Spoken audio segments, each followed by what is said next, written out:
কোনো মানুষকে আমরা বিনা চিকিৎসায় মৃত্যুর কোলে ডলে পড়া দেখতে চাই না।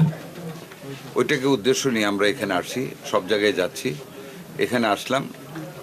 আমি একটা কথা বলবো আপনাদেরকে, আপনারা দেখেছেন, আমার সাথে ছিলেন, আমি রুগীদের সাথে কথা বলেছি, তাদের বিছানা দেখেছি, পাকঘর দেখেছি, বাথরুম দেখেছি, বাহিরের অবস্থা দেখেছি, তাদের ওষুধের সরবরাহ কেমন দেখেছি, ডাক্তার নার্সদের ব্যবহার কেমন আপনারা শুনেছেন, আমি কথা বলেছি।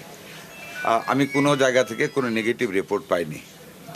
রুগীরা বলেছে আমরা দায়িত্ব নেওয়ার পরে তারা ভালো সেবা পাচ্ছে, ওষুধ পাচ্ছে, ডাক্তার নার্সদের ব্যবহার ভালো, খাবার দাবার ভালো। তবে 250 শয্যার হাসপাতাল 100 শয্যার খাবার পায়, কাজেই 250 লোককে তারা দিতে পারবে না। এটা আমরা কেন্দ্রীয়ভাবে করতেছি যাতে বাড়ানো যায়। আর খাবারের মান উন্নতি আরও করার জন্য আমরা 175 টাকা থেকে এটাকে 250 টাকায় উন্নীত করতে যাচ্ছি। ইনশাল্লাহ আমরা কিছুদিনের ভিতরে এটা করে ফেলবো। সিটের সংখ্যা বৃদ্ধি করা হবে, কোড নাম্বারটা চেঞ্জ করা হবে। স্যান্ডেলিনা সো, রূপচর্চায় আভিজাত্য। একটা জায়গায় অনিয়ম পেয়েছি। আমার স্যালাইন থাকা সত্ত্বেও সিনিয়র নার্স স্যালাইন আমার রুগীকে বাইরে থেকে কিনতে বলেছে, যে এটা টাকাটা আমি দিয়ে দিয়েছি। আমাকে ওই সিস্টারের কাছ থেকে টাকাটা নিয়ে এমপি সাহেবের কাছে জমা দেওয়ার জন্য নির্দেশনা দিয়েছি। ওনার উত্তর ছিল যে এই স্যালাইনগুলি শুধু কলেরার জন্য। হতে পারে যে এটার ওনার ভুল ধারণা হতে পারে, ভুল ধারণা থেকে করতে পারে, ইচ্ছাকৃতভাবে করতে পারে। আমি সুপার সাহেবকে বলেছি উনি আসলে ওনার সাথে এটা কথা বলে সুরাহা করার জন্য এবং ওনাকে হুঁশিয়ার করার জন্য। একজন ডাক্তার পেয়েছি, এখন পর্যন্ত আসেননি। ওনাকে আমি সিভিল সার্জন সাহেবকে বলবো যথাযথ ব্যবস্থা গ্রহণ করতে। আর যদি ধরেন একদিন কোনো দৈব কারণে হঠাৎ হয়ে থাকে, তাও হুঁশিয়ারি দিতে, সতর্ক করতে, যাতে করে নিয়মিত হয়। আর সব ডাক্তারই আছে, নার্সরা আছে। আমি মোটামুটিভাবে বলবো আমি ভালোই পেয়েছি। চিকিৎসকের নাম কি এবং কোন বিভাগের চিকিৎসক স্যার?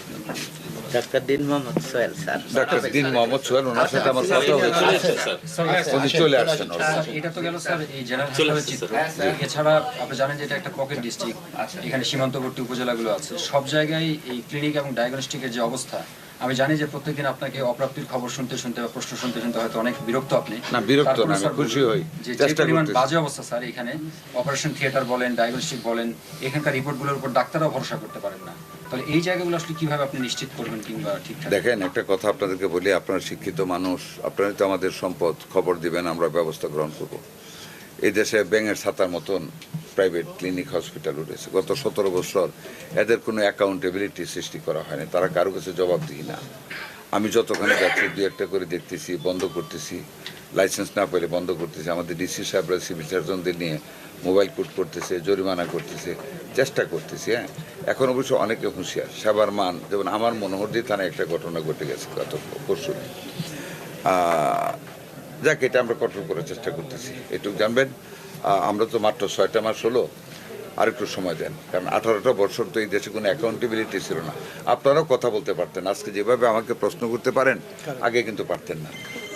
আগে পারতেন না, আগের এমপি সাহেবরা এসে বসে দেখতো না, মন্ত্রী সাহেবরা আসতেন না। একটা আমাদের একটা মানে এমন একটা সিচুয়েশন গেছে যেখানে কেউ কারো কাছে জবাবদিহিতা ছিল না। আমরা শুরু করেছি, আমাদের মাননীয় প্রধানমন্ত্রী অত্যন্ত সিরিয়াস, দোয়া করবেন। আমরা আশা করি আমরা এই স্বাস্থ্য খাতকে অনেক উন্নত করব।